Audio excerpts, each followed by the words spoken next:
bó wá ni tó bá yẹ pé wọ́n fún wa ní function wa ní u over v ńkọ́ u over v mo ti mọ̀ ipe in tó jájọṣe tó wà láàrin u àti v ń bí báyìí quotient ni o so ti bá wọn in tó jájọṣe u àti v ń bí báyìí quotient ni ṣe pé bí sum ṣe jẹ́ addition tí difference jẹ́ subtraction gẹ́gẹ́ bẹ́ẹ̀ náà ni kí ni o gẹ́gẹ́ bẹ́ẹ̀ náà ni division jẹ́ quotient ajẹ́ pé tó bá ti fún mi function mi nínú form of fraction báyìí ni wọ́n fún mi nínú nǹkan báyìí x square over sin x ṣé mo rí standard derivative tó kó méjèèjì papọ̀ rárá kò sí ṣùgbọ́n mo ní standard derivative tó kélé yìí papọ̀ tó dẹ̀ sì kélé yìí papọ̀ mo rò bó ti yé mi báwọn ajá sí pé dy ds mi bẹ́ẹ̀ tó bá jẹ́ pé quotient rule mi kí ni ó mọ̀ jẹ́ o formula tòun náà lélẹ́yìí àti derive ẹ̀ láti first principle mo rọ̀ yín láti lọ síbi fídíò eléyìí tí mo ti ṣe kí ni o eléyìí tí mo ṣe tẹ́lẹ̀ fún àwọn àtàbá fẹ́ mọ̀ òun náà ni pé òun náà mọ̀ jẹ́ kí ni kí mo differentiate denominator yẹn màá máa fi numerator lẹ̀ bó ṣe wà but instead the plus ìta níbi aláwọ̀kọ́ wọ́n mọ̀ jẹ́ minus màá máa differentiate denominator màá máa fi numerator lẹ̀ bó ṣe wà over v square òun náà ni pé v du dx so òun náà mo fi ń kọ aláwọ̀kọ́ ẹ̀ náà bí v du dx minus u dv ds over v square òun náà ni pé differentiate tìsàlẹ̀ fi tòkè lẹ̀ bó ṣe wà sẹ́yìn pé tá a bá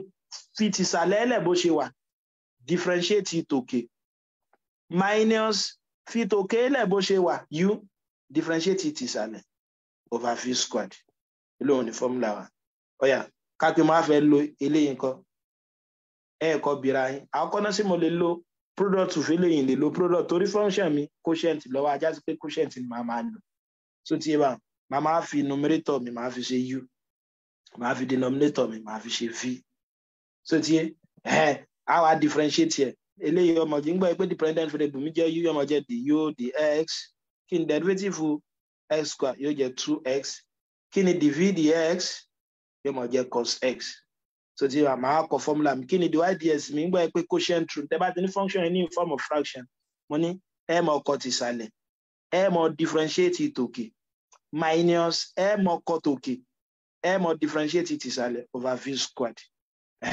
kí wá ní fi mi sin x kí ni du dx mi 2x minus kí ni u mi x square kí ni dv ds mi cos x divided by kí wá ní fi wá sin s everything squared ẹ pé tí n bá ṣe síwájú sí mo lélẹ́yìn òní mo fún ní sin 2s square o torí 2s function kan ní ọmọ jẹ́ 2s sin x minus x square cos x divided by eléyìí náà ni mo jẹ́ sin s square ìwọ̀n ẹ lè fi ilẹ̀ báyìí tàbí kẹ́ pé sin square x so sin square x kí ló kọ́ mọ̀ ṣe pé x kọ́ mọ̀ mo lè gbé x dára yóò jẹ́ 2 sin x minus x cos x divided by sin squared x eléyìí ni dy ds yóò jẹ́ tẹ́ bá ṣe fẹ́ mọ̀ dára yín láàmú láti mọ̀ kọ formula yẹn pé mo ní y is equal to x square sin x táyé pé no objective wọn ti fún yẹn mọ̀ dára yín láàmú jàre òun náà ni pé dy ds mi ò mọ̀ jẹ́ kí ni ìmọ̀ kọ denominator mi sin x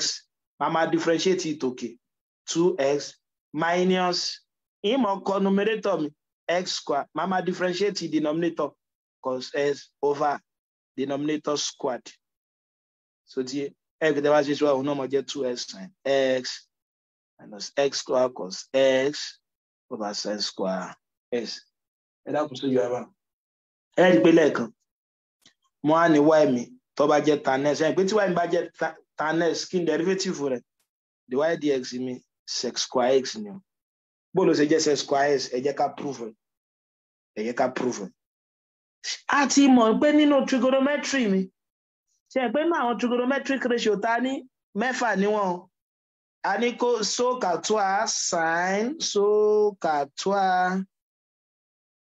a dẹ̀ tún ní kóṣàkàó ṣe rí kóṣàkàó yìí àwọn ní inverse àwọn sin ilẹ̀ ọ̀kọ̀ọ̀kan ṣe pé mo ní sin theta cos theta tan theta ṣùgbọ́n àwọn inverse sin yìí òun ni cosec theta inverse cos òun ni sec theta inverse tan òun ni cot theta ẹ dákun ẹ jẹ́ ká dì mọ́wọ́ tẹ́ bá ṣe fẹ́ mọ̀ dání láàmú tẹ́ bá fẹ́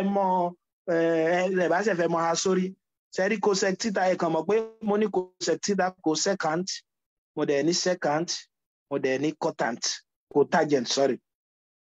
Sẹ́rí eléyẹ̀ wá ka 1 2 3 1 2 3 ṣe é bóri x ló dé ajá sí pé 1 over sin theta nìyẹn 1 2 3 orí ibo leléyìí dé sí 1 over cos theta nìyẹn 1 2 3 orí ibo leléyìí dé tí 1 over tan theta nìyẹn. Inú nǹkan tí adẹ̀sí tún gbọ́dọ̀ mọ̀ náà yẹn pé Pythagoras theorem wá sin theta over cos theta ratio sin sí cos tan ni o ṣe bá mu a lè sì súré sí o ṣe pé tí n bá ní right angle mi báyìí tẹ́lẹ̀ jẹ́ a tí n bá ní angle mìíràn tẹ́lẹ̀ jẹ́ b tẹ́lẹ̀ jẹ́ c ṣe pé sin theta mi opposite b over hypotenuse a kí ni cos theta mi adjacent c over hypotenuse a ẹ rí pé tan theta mi òun mọ̀ jẹ́ kí ni opposite over adjacent twa láti bí báyìí láti yọ sókà twa opposite b over c. Tẹ́ bá ṣàkíyèsí ó dàbí kí mo divide the sin àti cos ẹ̀ ń pé tí bá ní sin theta divided by cos theta bí báyìí náà yóò mọ̀ jẹ́ b over a divided by c over a yóò mọ̀ jẹ́ b over a tí bá change eléyìí sí multiplication máa máa tàkìtì rẹ̀ báyìí so tí wà a over b over a c over a tí bá tàkìtì rẹ̀ yóò mọ̀ jẹ́ a over c a àti yóò gé yóò kún b over c ẹ gbé b over c náà ní tan ajá sí pé látòní lọ ìtẹ̀tún lè dì mọ́wọ́ náà ni pé tan theta mi ratio sin sí cos ni o ṣùgbọ́n cot mi òun mọ̀ jẹ́ ratio cos theta sí sin theta ajá sí pé mo lè lo quotient rule láti fi show pé tan theta mi derivative rẹ̀ sec square theta ni wọ́n lè fún wa pé tí show that d dx of tan x is equal to what sec square s. Bí àwọn fún mi ní int ìpè int ká pé tan x mi jẹ́ sin s over cos x ó yẹ jẹ́ ká ṣe pé tan x over ó jẹ́ sin s over cos x ṣe pé mo ti ní function mi ní form of fraction kí ni màá máa fi ṣe báwọn ṣé product ní mo lò rárá o kí ni mo lò quotient torí mo ní function mi ní form of kí ni o mo ní function mi ní form of fraction. Ajá sí pé màá máa fi kan ṣe u màá máa fi kan ṣe v ṣe pé u mi jẹ́ sin x báyà bí du dx mi kí n differentiate ẹ̀ kí n derivative u with respect to s cos x ni ẹ mọ́ gbàgbé derivative sin ní function kan cos function yẹn ni o kí ni dv dx mi ó mọ̀ jẹ́ kí ni v mi cos x dv dx òun náà ni pé kí n differentiate lè mo dẹ̀ sọ fún wa pé derivative cosine function kan minus sin function yẹn ni o mo rò bó ti yé mi báwọn ọyà kí wàá ní dy dx mi ẹ mọ́ gbàgbé quotient rule wa òun náà ni pé ìmọ̀ ọkọ̀ denominator ìmọ̀ differentiate numerator mi minus ìmọ̀ ọkọ̀ numerator mi ìmọ̀ differentiate denominator mi divided by denominator squared mo rò bó ti yé mi báwọn ọyà tí máa gbé sí báyìí sẹ ajẹ́ pé ọmọ jẹ́ dy dx kọ́ tó kí ni v mi o cos x àbí kí ni du dx mi o cos x àbí minus kí ni u mi sin x kí ni dv dx minus sin x over kí ni v wa cos x everything squared ẹ gbé cos x times cos x yóò mọ jẹ́ cos square x ẹ má sọ pé cos x square cos square x minus times minus yóò jẹ́ plus sin square x divided by cos x everything squared. Ẹ̀dẹ̀ mọ́ gbàgbé nínú àwọn òfin trigonometry náà ni pé kí ni o ti ń bá ní cos square s plus sin square s kí ni ọmọ fún mi 1 ni o ajá sí pé lè yí ọmọ jẹ́ dy dx is equal to 1 over cos s everything square ṣe é pé mo lè pín sí méjì náà yí ọmọ jẹ́ 1 over cos x times 1 over cos x kí dẹ̀ ni 1 over cos x tí mo sọ fún wa lẹ́ẹ̀kan kí ni 1 over cos sec times sec kí ni sec times sec sec square. So the y dx is equal to sec square. Ajá sí pé tí n bá ní y mi tó bá jẹ́ tan ẹ mọ́ tara yín láàmú òye ẹ̀ǹgbà tí ṣe ń sìn pé the y dx yóò mọ̀ jẹ́ kí ni sec square x. Wọ́n fẹ́ kẹ́ ẹ̀yin náà yẹ̀ wò tí y yín bá jẹ́ cot x kí ni y kí ni derivative fún yóò máa jẹ́. Ṣé ẹ̀gbọ́n mo lè kó náà tí wọ́n jẹ́ cot s of cos s over sin s. Ìmọ̀ lo quotient rule. Ẹ mọ́ tara yín láàmú the y dx yóò mọ̀ jẹ́ kí ni kí n cot ìsàlẹ̀ sin s. Kí n differentiate it òkè minus sin s minus k n cut òkè cos s, k n differentiate ti ìsàlẹ̀ cos x divided by k n square ti ìsàlẹ̀. Ẹ kí tẹ́ bá ṣe dáadáa ilé ọmọ fún ní kí ni minus sin square x minus cos square s divided by what? Sin s everything squared. Mo lè factor negative jáde lókè ilé ọmọ jẹ́ sin square x plus cos square x divided by sin s everything squared. Mo dẹ̀ ti mọ̀ pé sin square s plus sin square s kí ni ọmọ fún mi?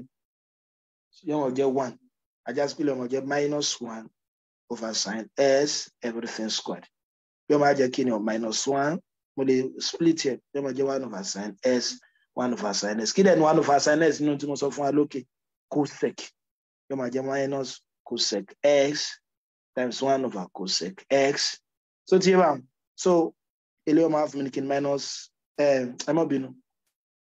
Ilé cosec s cosec x cosec x. Yóò máa fún mi kí ni minus cosec square x. Ajá sí pé kan tún ti kúnnú standard derivative wa. Kí ló kúnnú standard derivative wa ń sìn? Derivative cos x yóò máa fún mi ní minus square x. So ìjẹ́ tí eléyàn bá yẹ wa torí pé àkókò ti lọ púpọ̀. Kí la kọ́ lónìí? A kọ́ derivative o. A ṣàlàyé pé differentiation ó dà gẹ́gẹ́ bí gradient náà ni o. Tá a bá fẹ́ wá láti first principle, mo ní tí y tó bá jẹ́ f of x, ajá sí pé f prime of x mi tó ń ṣe déédéé pẹ̀lú dy ds tàbí y prime, mo léléyìí ò ní Leibniz notation, eléyìí ní functional notation. A ní ọmọ jẹ́ limit as h tends to 0, f of s plus h minus f of s over h. Àbí? Tó ti yá báwọn. A dẹ̀ sọ ìpè tá a bá ní y mi tó bá jẹ́ s raised by n, lákòótán òun náà ní pé kí ni o? Dy dx mi yóò máa jẹ́ kí ni o? ns n minus 1. So ti yé báwọn. Nínú ta tún kọ́ òun náà ni àwọn standard derivative fún mi o. Ní pé tí n bá ní y mi dy ds, derivative constant mi 0 ni o. S raised by n, òun náà ni sn minus 1. Sin x derivative rẹ̀ mo ní cos x ni o. Lákòótán sin ax, mo ní ọmọ jẹ́ a cos ax. Derivative cos x minus sin s ni o. Mo sọ fún wa pé derivative cos s, òun náà ni minus a sin as. So ti yé, e raised by s, mo ní e raised by s náà ni o. Tó bá jẹ́ pé e raised by as ńkọ́, e raised by as náà ni. A dẹ̀ kọ́ kí ni o? A kọ́ ln x. Alone náà ni kí ni 1 over x. A raised by s, alone ni a raised by s ln x. A kọ́ tan x. Alone náà ni kí ni o? Sec square x. So tó wáyé pé tan as, òun náà ni sec square as. Mo dẹ̀ sọ fún wa pé derivative wa yóò mọ satisfy linearity property. Òun náà ni pé tí máa ní derivative u plus u, òun náà ni pé kí n mọ differentiate wọn lẹ́ẹ̀kọ̀ọ̀kan. Du ds plus dv ds. Tó bá yẹ pé wọ́n á fún mi ní y mi tó wà ní product ńkọ́. So tí u mi jẹ́ function of x, tí v náà jẹ́ function of x, ajá sí pé dy dx mi ó mọ jẹ́ kí ni o? Màá máa differentiate alákọ̀ọ́kọ́ du dx, màá máa fa ilé kejì ilẹ̀ bó ṣe wà. Then plus màá máa differentiate ẹlẹ́ẹ̀kejì dv ds, màá máa differentiate màá máa fa alákọ̀ọ́kọ́ ilẹ̀ bó ṣe wà. Wọ́n tó wáyé pọ́n fún wa lágbọ́nrin quotient kọ́ ẹ mọ́ dára yín làm dy ds yín bẹ́ẹ̀ náà mọ̀ jẹ́ kí ni? Màá máa kọ ẹlẹ́ẹ̀kejì ilẹ̀ bó ṣe wà. Màá máa differentiate alákọ̀ọ́kọ́ numerator yẹn. Minus màá máa kọ alákọ̀ọ́kọ́ numerator, màá máa differentiate ẹlẹ́ẹ̀kejì divided by v square. So torí àkókò pẹ̀lú ọgọ́lọ́mọ àbíbá yìí ni màá ti dúró. Tó bá dọ̀la a máa tẹ̀síwájú ní composite function, bá a ṣe lè mọ differentiate the composite function. Màá dẹ̀ mọ̀ ṣe application differentiation. Ìjẹ́ tẹ́lẹ̀ ìbáyé wa, mo dúpẹ́ pọ̀ tí ẹ darapọ̀ mọ́ wa. Ó dàárọ̀.